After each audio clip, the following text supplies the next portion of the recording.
ये ले भिखारी, ये खाना खाओ, निकल जल्दी। साहब साहब मुझे खाना नहीं चाहिए साहब। खाना नहीं चाहिए तो क्या चाहिए? पैसे चाहिए? नहीं साहब, मुझे पैसे भी नहीं चाहिए साहब। पैसे नहीं चाहिए, खाना नहीं चाहिए तो चाहिए क्या आपको? आप पर बैठे हुए किस लिए बैठे हैं? साहब वो आपका फोन चाहिए साहब 2 मिनट के लिए। मतलब क्या बोल रहा? आपकी 2 मिनट मैंने अगर मदद करने की सोची, आप मेरा फोन मांग लेंगे? आपको मैं जानता नहीं, आप मुझे जानते ही नहीं। मैंने सोचा चलो भूखे बैठे हो, मैं आपको खाना दे देता हूँ, आपका पेट भर जाएगा, लेकिन आप तो फोन मांग रहे हो। नहीं साहब, मैं कोई चोर नहीं हूँ साहब, बस 2 मिनट के लिए फोन दिखा दो साहब। देखिए, इमोशनल ब्लैकमेल करने की जरूरत नहीं है, ठीक है? मुझे पता है आप लोग कैसे होते हो। अभी आप फोन करोगे अपने साथी को और वहां से का ओटीपी आएगा और ओटीपी के थ्रू मेरे सारे बैंक से पैसे चले जाएंगे। यहाँ पर बैठे थे, आपकी मदद कर रहा हूँ, ऊपर से आप अपना फोन लेना चाहते हो। क्यों दूं अपना फोन भाई? नहीं साहब, आप हमें गलत समझ रहे, बस 2 मिनट फोन दे दीजिए, हमें बात करनी है बहुत जरूरी साहब। अरे करना क्या आपको फोन से? वो क्या है ना साहब, मुझे अपनी बेटी से बात करनी है साहब। कल आप भी यार पता नहीं कहाँ फंस गया मैं। एक काम करो, मैं अपना फोन दे रहा हूँ, आप नंबर डायल करो, बात करो। लेकिन अगर आपने चालाकी करने की कोशिश करी ना तो मुझसे बुरा कोई नहीं होगा। बाहर ना मेरा गार्ड खड़ा है, मैं ना उसे बुलाकर आपको फिर मैं धक्के खिलवाऊंगा। पहले बता रहा हूँ, कोई भी चालाकी नहीं चाहिए मुझे, सिर्फ उम्र का लिहाज करवा रहा हूँ आपका। बस आप एक बार फोन दे दीजिए, मैं बात करके दे दूंगा आपको साहब। लो जल्दी बात करना, लो। नंबर याद है ना? हाँ याद है।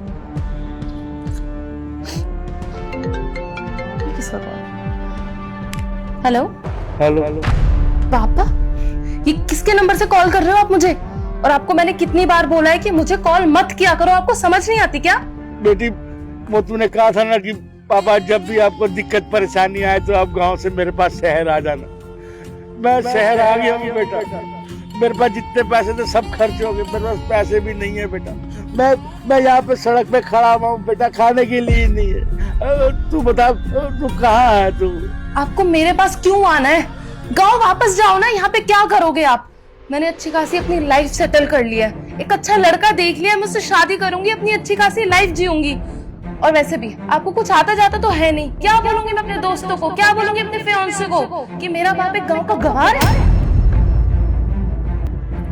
ऐसा है पापा, वापस गांव चले जाओ और मुझे फिर से कॉल मत करना, मैं आपको कह दे रही हूँ। नहीं बेटी। Hello hello hello uncle, phone शायद कट गया। हाँ बेटा। मैं दोबारा डायल करूं? नहीं बेटा, कोई जरूरत नहीं है फोन करने की। जब उसने मनाही कर दिया कि मैं आपको नहीं जानती हूँ तो मैं क्यों फोन करूँ उसको? किससे बात कर रहे थे आप? मेरी बेटी है।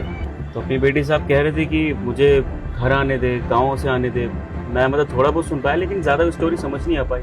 आप कुछ चाहते हैं? मतलब क्या बात कर रहे थे उससे आप? वो क्या है ना बेटा कि मैं गांव का रहने वाला हूँ। मेरी इकलौती बेटी है बेटा, मैं उसको बहुत प्यार करता हूँ। बचपन से उसको पाल पोस के इतना बड़ा किया, बड़ी होकर बोली पापा मैं पढ़ने के लिए शहर जाऊंगी। मैंने कहा ठीक है बेटा, तू शहर चली जा, मैं पढ़ाई लिखाई करवाऊंगा तेरी। उसकी पढ़ाई लिखाई के लिए मैंने अपने गाँव का घर भी गिरवी रख दिया जमींदार के पास और उसे शहर भेज दिया। मैंने कहा जब बेटी पढ़ लिख जाएगी, शहर जाकर बड़े ओहदे पे नौकरी लग जाएगी, कुछ कमाएगी तो मेरी भी जिंदगी सुधर जाएगी। लेकिन भगवान ऐसी बेटी किसी को भी ना दे।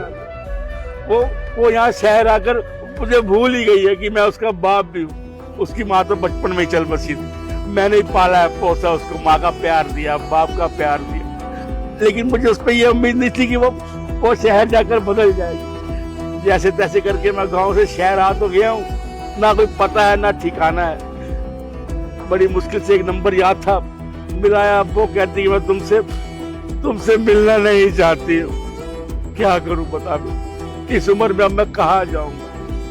मेरा और कौन सहारा है? अंकल, ये आप लोते नहीं हो जिसके साथ ये सब हो रहा है। देखिए, मैं एक जर्नलिस्ट हूँ, मुझे पता है कि बुढ़ापे में एक बच्चा अपने बाप को, अपनी माँ को छोड़ चला जाता है। कोई तो अपनी माँ बाप को वृद्धाश्रम छोड़ देता है और कोई रोडों पर ऐसे। आए दिन ऐसे बहुत सारे केसेस होते हैं। अब यहाँ पर बैठे उस चीज़ के लिए पहले मैं सॉरी बोलना चाहता हूँ। मुझे पता नहीं था कि आप इतनी मुसीबत में बैठे। आपकी बेटी ने आपके साथ बहुत गलत करी है, शायद उसे पता नहीं चल रहा है कि वो क्या कर रही है।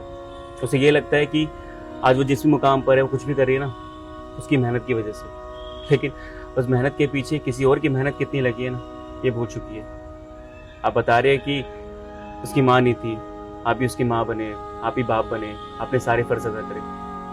अब मैं बताता हूँ आगे की कहानी क्या होगी। उस लड़की को ये शायद पसंद आ गया होगा, उसको एक अच्छी जॉब मिल जाएगी, जॉब में एक लड़का मिल जाएगा, उससे शादी कर लेगी, उसके साथ सेटल हो जाएगी। लेकिन उसने अपने बाप को खो दिया, अपने बाप के बलिदान को खो दिया।